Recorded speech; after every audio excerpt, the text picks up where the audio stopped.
merci aux intervenants de ce matin qui nous ont alertés, puis inspirés. Et merci beaucoup aussi à toute l'énergie qui a été déployée par tous pour organiser cette journée, par François Mouton, par Philippe Boisseau, par Anne Conan, et je ne peux pas les citer tous, mais les associations locales franciliennes ont été vraiment présentes à nos côtés, c'était vraiment important de les avoir avec nous. Joanne Marc et Marielle de Zero Waste Europe aussi.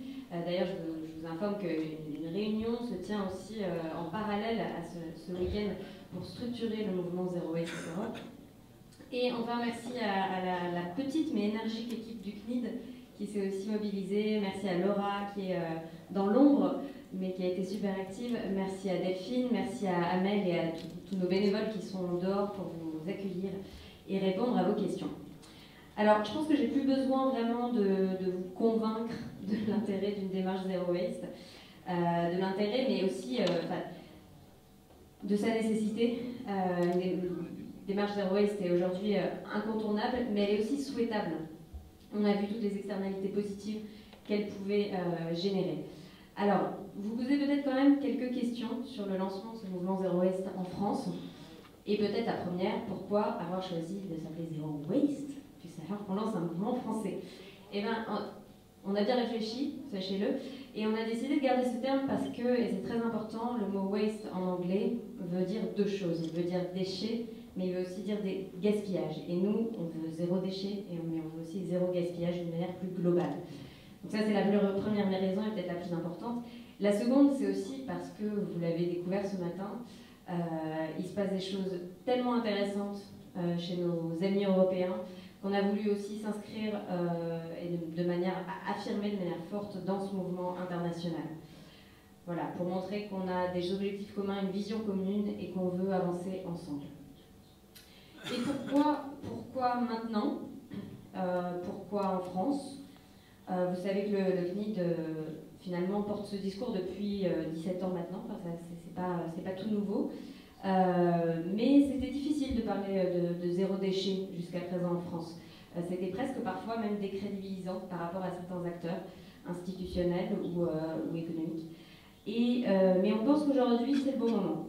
Le moment est venu, d'abord parce qu'on a tout un tas d'exemples en Europe qui nous montrent que c'est possible dans toutes sortes de contextes, en milieu rural, en milieu urbain. Et donc aujourd'hui on ne peut plus dire que les autres peuvent le faire, mais pas nous. Donc c'est le moment, la France est prête, je pense. Et puis surtout, on a tous une marge de manœuvre. En fait, on voudrait vraiment arrêter de se rejeter la faute les uns les autres. C'est la faute des entreprises, des industriels, parce qu'ils ont les mauvaises méthodes de production. C'est la faute des citoyens finalement, parce que c'est eux qui choisissent de consommer de cette manière-là et de suivre les modes, etc. C'est de la faute des publicitaires, ou alors c'est de la faute des collectivités, parce qu'après tout, c'est elles qui gèrent la gestion des déchets, et puis d'abord, elles ne font pas assez d'efforts, etc. etc. Non, en fait, c'est notre faute à tous, c'est notre responsabilité à tous, mais c'est aussi pour ça qu'on peut tous agir.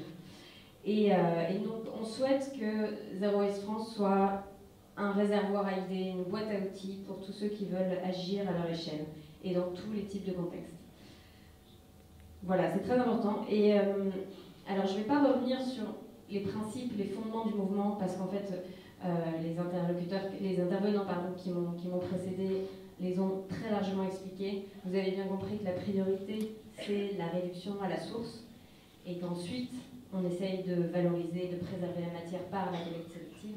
Ça, c'est un point très important que je voulais rappeler. Vous avez au dos des programmes qui vous ont été distribués à l'entrée l'appel de Zero Waste France, donc qui reprend ces éléments et appel que vous pouvez signer à titre individuel ou au nom de votre organisation. Et donc, je vous engage évidemment à le faire. Et puis, évidemment, on est à votre disposition aussi pour questionner, pour préciser tous les éléments, tous les principes qui font partie de cet appel.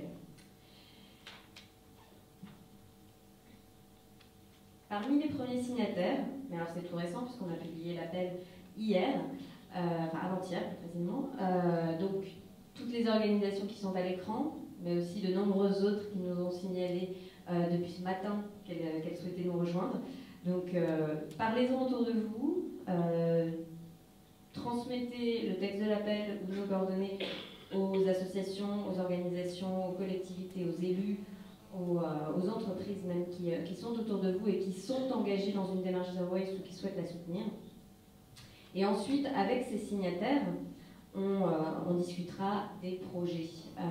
Donc des projets qui restent à inventer, même si on a quelques idées et quelques intentions. Je vous ai dit que le mouvement Zero Waste France voulait être une boîte à idées, un réservoir de bonnes pratiques. Je pense qu'on pourra organiser des formations, on pourra organiser des échanges pour que les différentes collectivités, soit qui sont engagées, soit qui souhaitent s'engager, puissent échanger et apprendre les unes des autres, donc, par exemple par des voyages d'études. On souhaite mettre en avant et valoriser les initiatives exemplaires, les faire connaître, et enfin mettre à disposition des ressources pour tous ceux qui souhaitent s'engager, ça je l'ai déjà dit. Ça passera sans doute aussi par du plaidoyer. Alors le CNID porte déjà cette action depuis des années, mais ce sera, je pense, amplifié encore par l'impact de Zero Waste France, et mener des projets, des actions qui vont être construites avec vous, avec tous ceux qui voudront s'investir au sein du mouvement. Alors voilà, je pense qu'il faut qu'on soit nombreux, il faut qu'on soit représentatif de toutes les parties de la société, de toutes les forces vives de la société civile. Alors rejoignez-nous. Vous avez les informations utiles à l'écran. On est plusieurs à circuler parmi vous, donc n'hésitez pas à nous solliciter. Vous pouvez nous retrouver sur les réseaux sociaux, par email. Le site internet est en ligne déjà depuis une dizaine de jours. Voilà, il y a plein de moyens de s'investir, donc n'hésitez pas.